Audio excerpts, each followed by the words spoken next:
Hello, welcome to another Civ 6 Guides, Tips, and Tricks video. This time we're going to be starting a new series called Fight for First.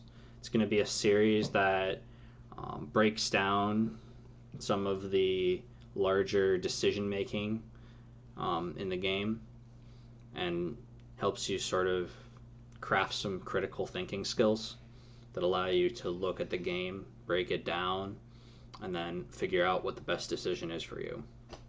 So, in this first episode, we're going to be looking over what goes into the first 30 turns and how to assess your situation and how to create a plan for the rest of the game. So, the first situation you're going to find yourself in is that you've scouted around, preferably with like 2 scouts, and you found out that you have neighbors that are really close, and there's no like natural divides between you. There's no mountains or something. It's pretty like contested land between the two of you. If they don't give over that land and fall back and let you take on sort of a more passive role, that pushes towards them and they start to contest land that is between the two of you, you should think about going to war. Especially if your land doesn't have promise. It's the riskiest strategy by far, because an early game war is going to either take you out of the game or help you back into the game. It doesn't even give you a chance a lot of the time for just straight up winning the game, unless the person is a much lower skill and dies extremely quickly. So, why would you want to go to an early war? Why could you possibly, if I've just told you that this is a terrible decision? Well, sometimes you're thrown into situations where you have to make a terrible decision. And going into an early war means that you need to commit to this strategy 100%, and you have to hope your opponent is not committing to this strategy and he's thinking that you're going to just play back, maybe try and work the best out of the bad land, and hope to try to outsim someone on worse land. In the early game, if you assess that your situation is a war type, what you're going to need to do is build a lot of archers with the Agoji card on. This is a card that gives you 50% bonus towards melee and ranged unit production. And you want to get both your capital and your second city building archers until you're ready to build an encampment. In your encampment, you want to get out 2 projects for a great general, and that'll allow you to have some sort of combat bonus when you enter your opponent's territory. A war type strategy is a lot more effective on civs that have some kind of combat bonus, like America or Scythia or France, or Mapuche. But it can be done on anyone. It's just a lot less reliable because there's less damage going into the enemy. After you get an encampment, you want to get another settler, and then you want to get your classical units out online to work with your great general, and you want to attack them as early as possible. If you do not attack your opponent around like turn 30 or something, you've attacked too late. Because if someone is able to set up enough districts or something, or have the time to do that while you're building up a large army, they can just turn around, get a simple defense online, and then have enough science to outscience you to key technologies like crossbows, and then once they have crossbows, you're out of the game. So because this strategy is so reliant on you killing your opponent, you need to make sure you're hyper aggressive about that. I sometimes do this on my stream. It's a good place to learn if you want to learn about some war strategies, because I do it quite often. The second stripe strategy you're going to go for is a tall strategy, and this is when you scout out and you find that there is no good avenue to attack anyone. Even if you get your land is fine, you've got enough space. It's not a lot of space, but maybe there's good adjacencies for districts. There's at least some good land. You've got some hills you can improve later on. You've got some chops for woods, and you can make something work out of this with like maybe 6-7 cities. That's fine. You just want to get those settles online as quickly as possible. So things like building settlers out of your expands and your capital and trying to get out all that space is important early, because if you lose any of that small space you do have, you're going to be in a lot of trouble, because you've sort of committed to this idea of going tall, and then your power spike is in the mid game. So when you do go tall,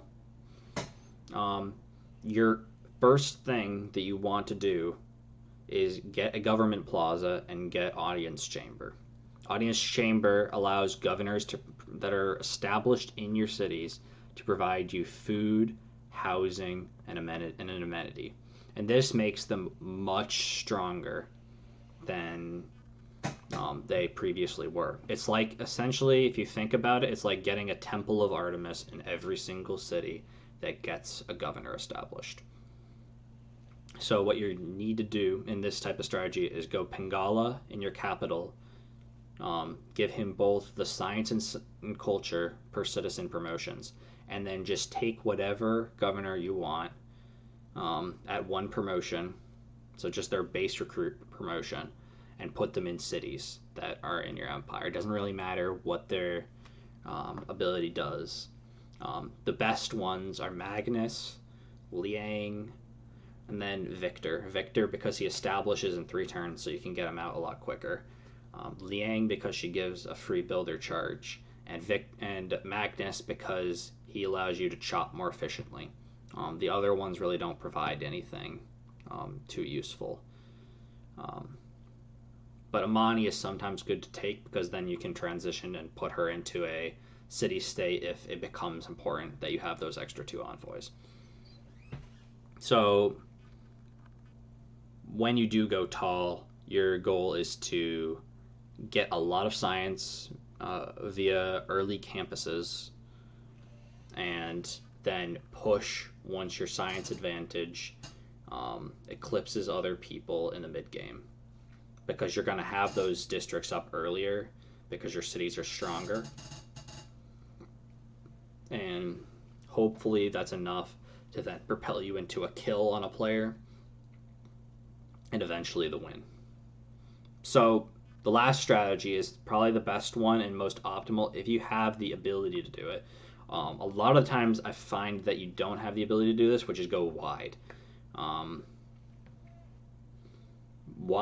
Going wide requires that you basically don't have anyone contesting the land around you, and that it just keeps going. When you go wide, it really does not matter the quality of your land. You can just keep settling cities and increasing your city count, because every new city that you settle is the possibility for a new campus district. And I cannot stress enough how important the campus district is to every single playstyle. Because in the war playstyle, you're trying to stop people from getting up campuses and getting a science lead on you. In the tall strategy, you're trying to get up campuses before your opponents to then get a science lead and then propel that into a kill. In the wide strategy, you're trying to build up as many cities as possible that can get campuses, and then transfer that into something that your opponent cannot contest because you have too many districts out. And if you can get all those cities online in a wide strategy, you pretty much win over someone who has less cities, because you're just going to be able to outproduce them in the end game. And having more cities in the end game is probably one of the deciding factors between top players. So when you do go wide, what should you think about for your first choices? A lot of people like to take Ancestral Hall, because when you're going wide, you're planning on having a lot of cities. So obviously it makes sense to go for the thing that gives you production towards settlers and gives you a free builder in all the cities you build. It seems really great. My argument for this, against this, is that building only works in the city that is built in. So even if you're getting a 50% boost to your efficiency on settlers in whatever city has your government plaza, that bonus is not as impactful as having basically free Temple of Artemises in 7 cities near the end game. You can get a lot more of your cities to 10 population, which in the end is going to help you more. Your other cities can get more production. That'll offset the fact that you didn't go Ancestral Hall. And you can even put in governors like Victor that establish in 3 turns into new cities, and that can get them going almost just as quickly as having a free worker. You can also produce your workers in your other cities that have those governors because they have so much production, and you can still get them out to those new cities, and it's basically like the same thing. So that's my argument for that. You'll probably see a lot of people do Ancestral Halls still, but if you want just sort of an insider tip, that's mine right there. The last thing to think about when you're going wide is that you want to be prepared to get attacked. And you want to have a good defense, because your one weakness in the whole game is the fact that when you're building settlers, you're not actively building districts or improving your land. So you're actually getting it up slower, but in the end game it will be much better because you'll have all your land, you'll have more land set up than your opponent. Eventually your opponent will run out of useful things to actually build, but you'll never run out of useful things to build. Or will at least come really late. So if your opponent runs out of useful things to build in his land, he's going to start trying to think about what he can do to interfere with you. So just setting up a good defense is one of the key strategies to protecting yourself in a wide strategy. So those are sort of the 3 main archetypes you're going to build in Civ 6. So that was sort of the first episode in this video series, and hopefully this was something that was interesting and that caught your attention.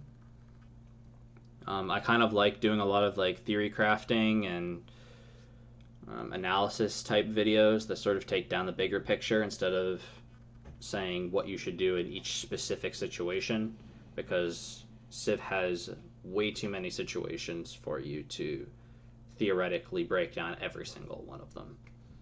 I will do video series on like specific game breakdowns where I'll go down and look at each individual moment in a game and break it down, especially if I can find a good replay of myself and other top players, and sort of look at how it all went down.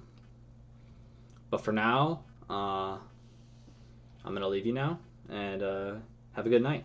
Thank you for watching. If you liked this content, like and subscribe, comment below. Thank you.